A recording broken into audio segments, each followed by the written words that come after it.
Hello. Welcome to Hello. I'm Live with Tara. Did you like my Tara lunch? What did I call it? Corporate rules. Corporate rules. Did you like that? I was like, yes, corporate rules. We're all about the corporate life and mummyhood today. I say mum, obviously, which is a Geordie thing, I think. So I am just going to check to make sure that we are live on the Soul System. So if anybody is here, can you just give me a little hi, a little hello, and then we will get started once I know that we're actually streaming into the group that we're supposed to be in. And then we'll be loading this a little bit later on to YouTube as well, Tara, which is great. Yep, here we are. Hey, Joe. Hey, guys. I can't always see your names, so apologies if I read your comments out, but I don't know who your names are. We're going to get stuck right in because these 30 minutes, fly super quick. So here with Tara Rule today. Tara's a friend of ours. She's been a client. We've worked with a corporate company. So I love when we meet women who we go, oh, exactly what you're going through right now is what everybody needs to hear about. And this week, obviously, the theme's all about pandemic parenting. So today in the Lunchtime Live, we wanted to shed the spotlight on what does it feel like when you've got a big corporate job and you've got a little family and you're trying to juggle all these things. Like, what does it look like? How does it feel? What have you learned? So I thought Tara will help out. She'll come and tell us what the real deal is, not the fancy one that you see on Instagram. Exactly. It's not the Facebook story. It's not the Facebook story. So welcome. Thank you so much for doing this as well.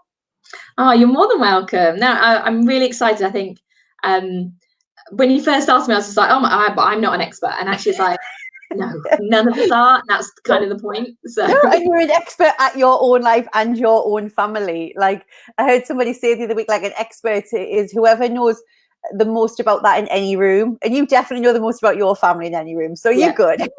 So can you just give, obviously, because we know you really, really well, but I'm conscious some of the guys that watch this won't know you that well. So would you just tell them like a little bit about what you do and your family? Yeah, absolutely. So I work for Adobe, so big global corporate company. Been there for 3 years now, and my role has changed over time. But I'm now senior director, and I head up commercial strategy and operations. So work very much in the sales environment around, how do we motivate a sales team? How do we drive things forward? So it is high pace, high pressure.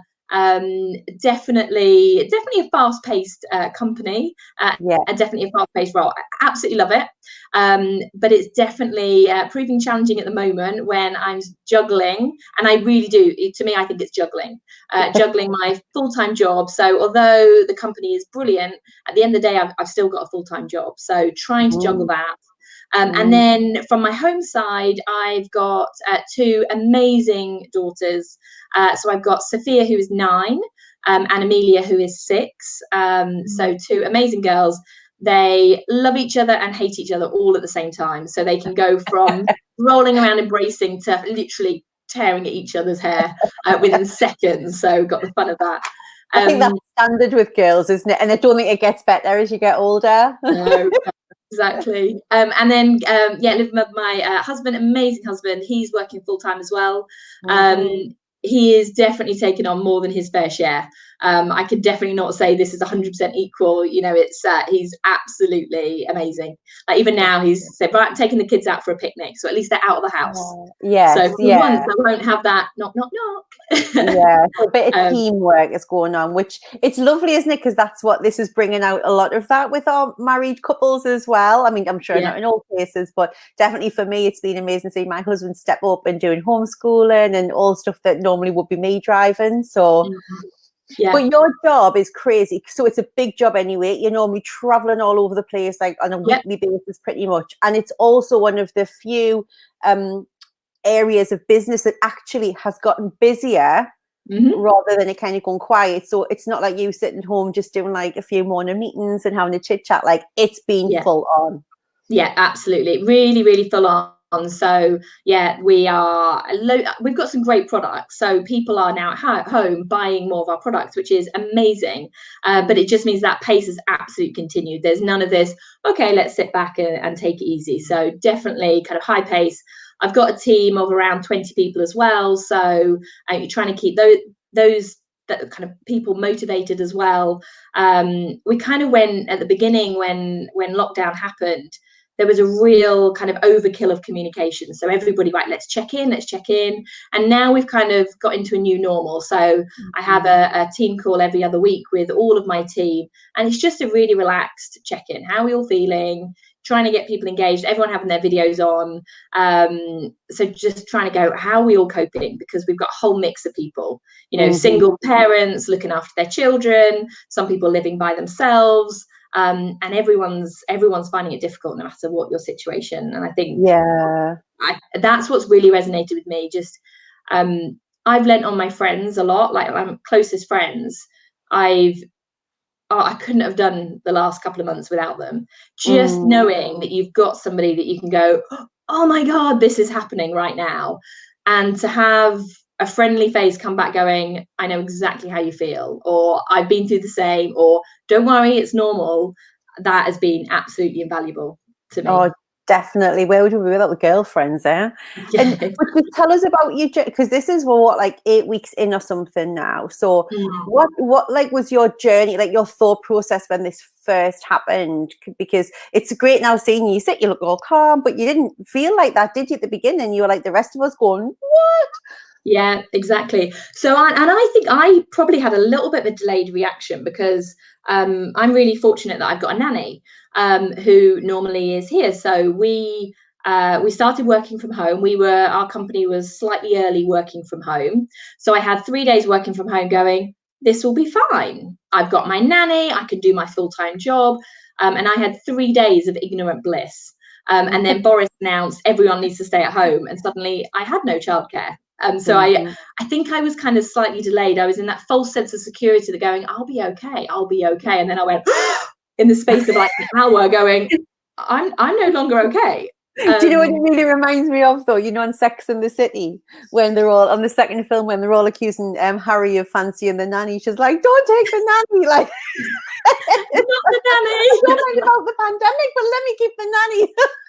Exactly. And she's been with us 5 years, so she is part of the girls' lives. And they absolutely love her as well.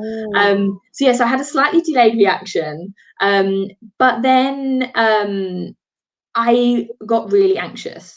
And my anxiety levels went through the roof. And I'm normally a really positive person. I am upbeat, I'm positive, I believe in you put stuff out in the universe, it will come back to you.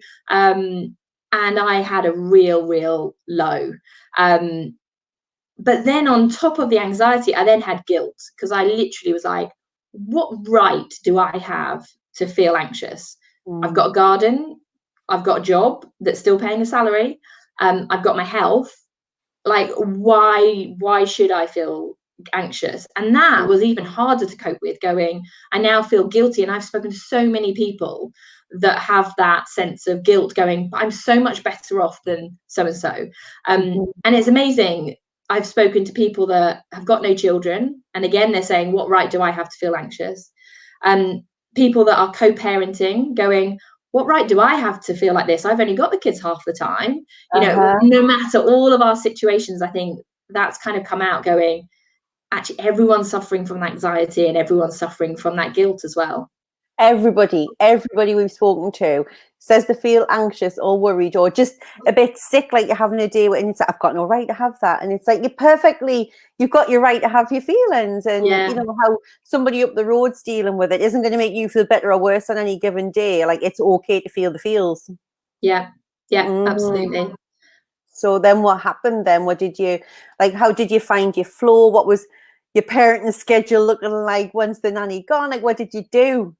Yeah, so the first few days we just like, right, we need to just survive. So we definitely had the survive for a few days, and then we got into, right, how can we organize this a little bit better? So I am relatively structured.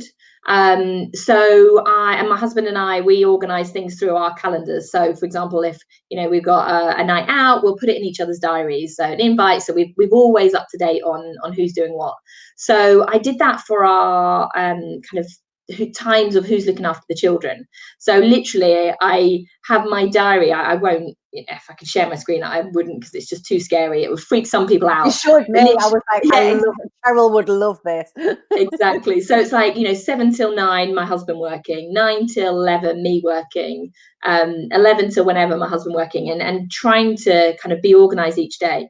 The thing that I would say is I don't think there is one day where we've actually stuck to that religiously. So although, we put it in as positive kind of intent, there is no way that you can stick to it. Things happen, phone calls come in, but we've also been quite open with going, we can't be with them 100% of the time. I would love it if we could be, but it's physically impossible. So we also, the odd day going, movie time for the girls.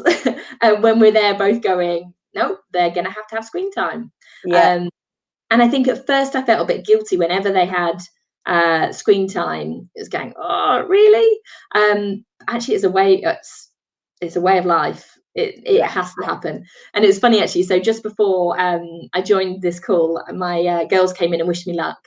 And I said to them, right, how do you think I'm doing? So I'm talking about being a mum and working at the same time. What score would you give me out of 10? And they were like, and my eldest Sophia was like, would you like me to be honest? Yes. It's the worst to just bring fear into the heart of a parent, isn't it? Would you like me to be honest? Exactly. And they both gave me a 9, and I'm like, oh, I'll take that. That's And amazing. I said, what can I do? What could I do to be a 10? And they said 3 things: more TV time, more chocolate and sweets, and more tickles. I'm like, well, I can do the tickles, that absolutely, but I'm like, I'm gonna have to live with being a 9 out of 10, because you can't have unlimited sweets and unlimited TV. But it's just quite funny. But if that's the only thing that they want more of, like, we can live with that, right? Like, high five. That's a 10 out of 10 in my book. Like, exactly. And I love that you were brave enough to ask the harshest critics. Yes, absolutely. On some days, I'm sure the last 24 hours have actually been quite relaxed. I think having a long weekend helped. So you never know. If I ask them on Thursday, they might go, stop nagging, stop doing this, stop telling us what to do. They're still in the halo of the long weekend. Exactly. But I'll take it at the moment. So how have you managed, like, so you start off with this great intention of time blocking, but like you said, calls come in. How do you manage when it's you and the hubby both needing to do something together and the girls are striking for their lunch or whatever? Like, when these things come up, how are you coping? Yeah, so we're trying to be, well, both of us, and I think probably the whole world is going, it is now absolutely normal for my kids to appear in the in the background. I used to work from home occasionally, and they'd be very good. They'd knock on the door and they'd wait. And if I could, I'd mute or turn the video off and let them come in and do whatever needs to happen, and then they'd go. But with now, it's just a part of life. They'll knock, and as long as I'm not mid-flow on a presentation with some really senior people, if I'm doing that, then I'll kind of just ignore, and hopefully they'll go and knock on the other door. But otherwise, mid-flow, I just go, come in. And then they'll come in. So just kind of trying to be a bit more relaxed, and it's absolutely normal. And 99 times out of 100, you'll get the person you're speaking to just go, hi. You don't get a reaction going, sorry, children? No. That doesn't happen. So like that awful BBC one the other year, do you remember when the guy was sitting and the baby came in and the poor mum like dragging the kid out by his feet? I don't think that'll ever happen again, do you? No, exactly. It's normal life now. And also the kids know when we're both working, that is the prime time to knock on the door and go, can I have some sweets? Can I watch TV? And some moments I'll go, no. And other moments you just go, yep, sort yourself out. You're fine. And go in. They'll survive. Exactly. Sometimes you've just got to choose your battles. I think that's what I've learned. Just choose when to go hard line and when it's okay to go with the sugar off for half an hour. Exactly. And the thing that we've done as well is, so the girls' school is really good. So they're a Microsoft school. So we're all using Microsoft Teams. So they have daily calls with their teacher. They get set work on Teams that they can then submit online. So they're being really good. but there's quite a lot of things that they're asking them to do. They're doing English and maths and another topic, plus they want them to do their times tables, their spellings, their reading. So before you know it, there's quite a few things. And trying to make sure while we're parenting and homeschooling, trying to make them do everything some days is just impossible. So my kids react quite well to sticker charts. So what we've done is I've got a list of all their activities. So got on their Teams call, read, English, maths, kind of just listed them out, and like every day along the top, so that when they've done something, they can tick it. So they go, right, tick, tick, tick. I've included they're both doing ballet via Zoom, which is great. So included things like that they'll definitely be doing a couple of days a week.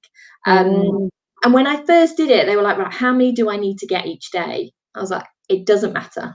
Like, just get as many as you can. So I think trying to be quite relaxed and going, it's unrealistic to say you have to do 10 out of 10 every single day. We're just gonna clash and butt heads. So actually just go do as much as you can, and trying to encourage them. So I think that's helped as well. I love that sticker chart. Do you know what it is? I used to do those all the time with Caleb, but I haven't done it for a couple of years, and he's really motivated. Give that boy a sticker, like the hairdressers or the dentist or anything. He's a happy camper. So I might go back to that, because just to help with the positive reinforcement and motivation, the things he will do for sticker are unheard of. So it's a really good idea.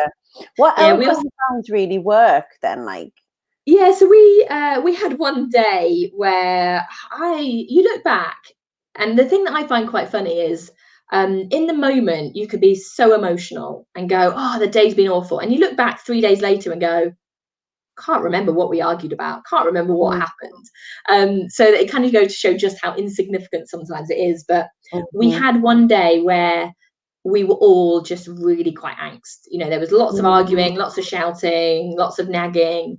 And the following morning I woke up, I was like, right, no, we can't do that again. So I got a piece of paper and I said, right, I want us to all think about, we can't control each other, we can only control ourselves. So what 3 things can we all do personally so that we're all happier? So I was like, right, I'll go first. So I said, right, I won't nag. I won't shout, and I'll be calm and happy. They're my 3 commitments. If I can do that all day, then we as a family will be happier. And then we all wrote those down. So I think that was quite good. And, you know, of course you don't stick to it. I can't say I've not nagged since. But it's such a different intention. Just exactly that awareness that that's what you're actively trying to be or avoid is helpful. Yeah, exactly. I think as well, just because I'm quite a positive person, one of the things that we've started recently is talking about what we're grateful for. So I've seen this as a real opportunity. So one of the things that is a massive opportunity for us is that we eat dinner together every single night. Like, we never did that. So my husband and I would normally get home about 6:30 to 7. By then the kids have already eaten, and then we'd put the kids down to bed at 8:30. So before you know it, most evenings 9 o'clock we're going, what are we doing for dinner? Which obviously isn't great for us. So we've been able to flip it around and go, we all eat a family dinner around 6:30 every night, which I've really enjoyed. Like, I genuinely enjoyed. And I'm kind of thinking, when we do go back to normal, whatever normal looks like in the future, I want to keep that up somehow, to go, how can we have some of those family meals together? You know, it won't happen every day if we're both back in the office, but we've really enjoyed that. So, and now every night when we're having dinner, we'll say, right, what are we grateful for? So we can say 1 thing, we can say 5 things, you know, not predefined. So one of us will go first. So I'm grateful for, you know, having fun jumping on the trampoline together. I'm grateful for you guys doing your work properly. I'm grateful for having a nice family dinner together. And then we'll nominate somebody else. So we'll go around and the 4 of us will all say what we're grateful for. So that I really like, just again, kind of trying to get them into that positive mindset, because it's so easy just to go, this didn't work together, or it didn't work well, or get into that negative spin. And like you said, for when you go back, to have that intention that, 3, 4, whatever many nights a week that you sit down as a family and have that time, that's a great starting point, isn't it? And how are you managing? Because I guess, like, say for me and Cheryl, it's very different. Like, we can more or less set our diary around our life because it's our business. But how are you managing that diary management? And what has changed in you as well? Like, because a lot of it when you're in corporate, the meetings are given and you have to attend them. How are you managing that, like, balance with what the girls need and hubby needs? And so I'm definitely being stricter. So I'm properly looking at my diary every week and going, what doesn't need to be there, or what can I delegate, or what can move out? So I'm being stricter on the things that I control. What do I need to do? There's also meetings that multiple people are on. So if I have certain clashes, or I go, God, I've just got a 4-hour block and I need to have a break so that I can do some of the kid duty, I'll ping somebody else on the call and say, hey, are you okay to cover it? And can you send me some notes afterwards? So I've done that a few times as well. There are some calls that I have with the US, which are in the evening, which just can't avoid. So it's just being quite open with my husband around which meeting to go out. I've got this meeting, I can't move it, and it needs to happen. And 9 times out of 10, he'll be able to move his diary around so that it works, so that there haven't been too many times when I've gone, right, I'm in a really important meeting, and my husband is as well. But if it is, actually, we go, hey, teacher training day, movie day. My 9-year-old's really impressed that the last 2 Fridays, so not the bank holiday, but before that, she's got away with doing 0 work. And I'm like, how has that happened? And she's just sat there like, oh. Someone's just asking Tara as well, like, how are you setting those boundaries with work? So they're saying they found the increased work pace plus a manager backing up my team. So they have the modified schedules is causing me to take more on. So what's your take on that? Yeah. So one thing that I've always been, I think, I say always, probably since I've had children, what I've been relatively good at is prioritizing. So there is no way that I can do every single thing on my to-do list. Not physically possible. There is no way that I can read every single email. There is no way I can turn up to every single meeting. It's impossible to kind of set that expectation on myself. So ever since I've had children, and it felt like I was going part-time because I suddenly started leaving the office at 5 o'clock rather than 7 o'clock. The middle of the day. Exactly. I've had to be really strict about, okay, what's really critical, what's important, and either because there's a deadline, or because it's strategically important, or because it impacts people. Actually being really kind of strict with myself about what needs to take priority. And I think allowing, kind of literally saying to yourself, it's okay not to do everything, and giving yourself permission, because once you do that, you go, right, okay, so how now do I prioritize? And I think talking it through with your line manager is really important, isn't it? From a space of kind of neutrality rather than being emotional of like, I can't do all this. It's like, I'm getting these multiple demands in. It would take like 5 of us. So I'm going to set these as the priority. Are you comfortable with that? And doing that real stakeholder management. And sometimes as leaders, we kind of ask our teams to do stuff. And if they say yes all the time, we're kind of, I'll need you to tell me if I'm giving you too much sometimes, and just have that conversation while you still feel good about it. Exactly. And I think, as you say, it's having that conversation and being open about it.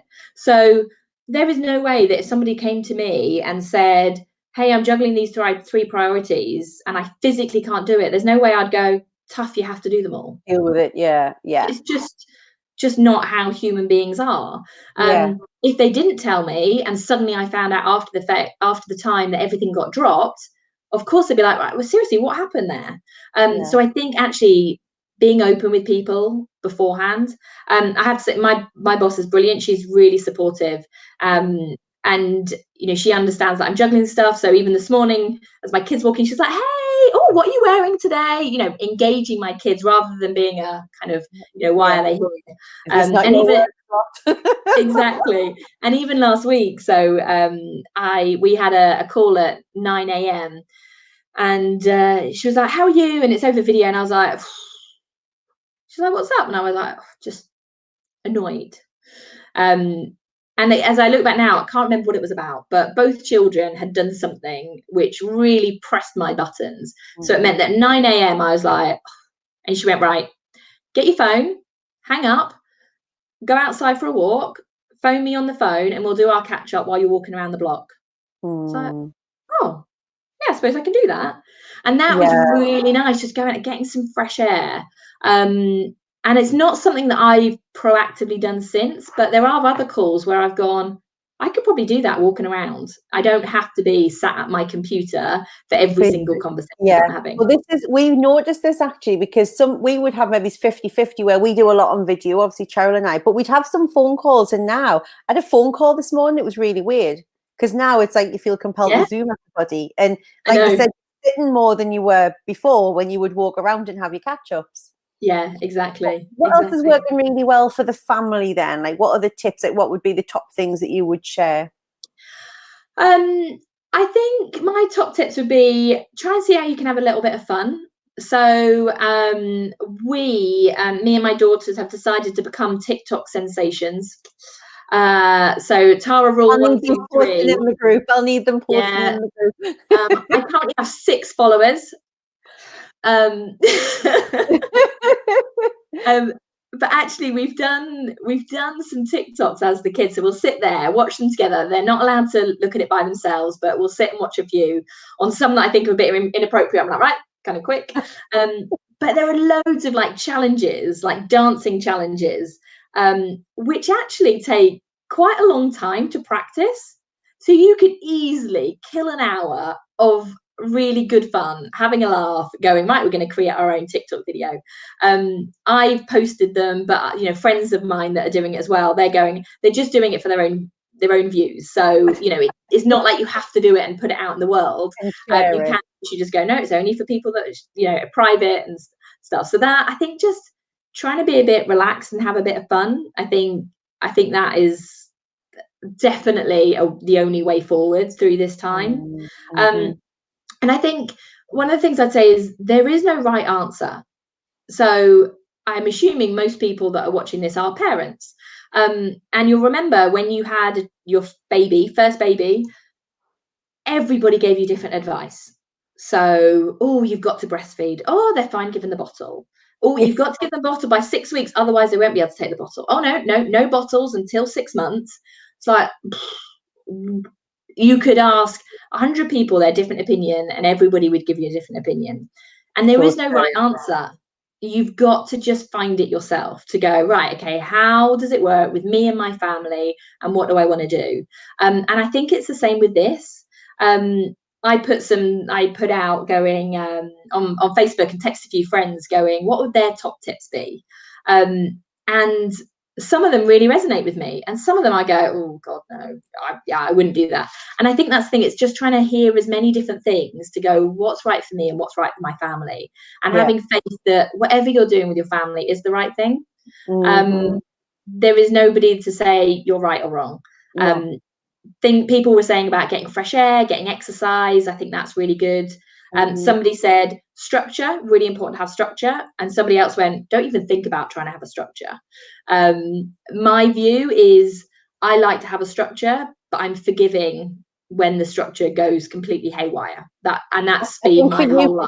From what you've said, I think it's more like a framework, and there's moving Lego parts in that. I think when you're going like, no, it's 9:10, we're supposed to be on this section of the day now, that's when the stress, I think, builds up, isn't it? So I love that. Have fun. Because at the end of the day, if you're feeling good and the kids are feeling good and the hubby's feeling like, that's what you need, isn't it? Like the rest of it's all gravy, really. If the exactly.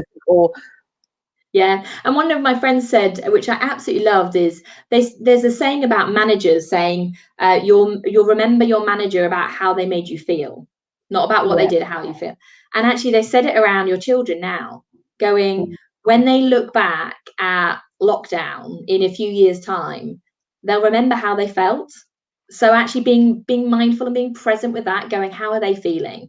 And how could, it's not going to be, oh yeah, I learnt my 5 times tables during lockdown. It'll go, I felt like I had fun, I felt secure, I felt safe. So I think that I absolutely love it. I hadn't thought of it through that lens, but that really resonates with me as well. Definitely. And it really links in with what our expert Nadia yesterday was saying around be led by their feelings, and how wherever they are, meet them there and help them feel safe, secure, soothed, and all the rest of it. So exactly. It's been amazing. 30 minutes like that. And Joe's been cutting up top 10 tips I think we've got as we've gone. And there was loads of other little jewels in there. So thank you so much for sharing that with us. It's just brilliant to get your take on it. And like you said, to know that we're all going through, all trying to find the answers, all trying to find a way to make this work for our families as we get through it. And hopefully, God willing, it won't be for too many more weeks or months now. We must be at least halfway through, I'm hoping.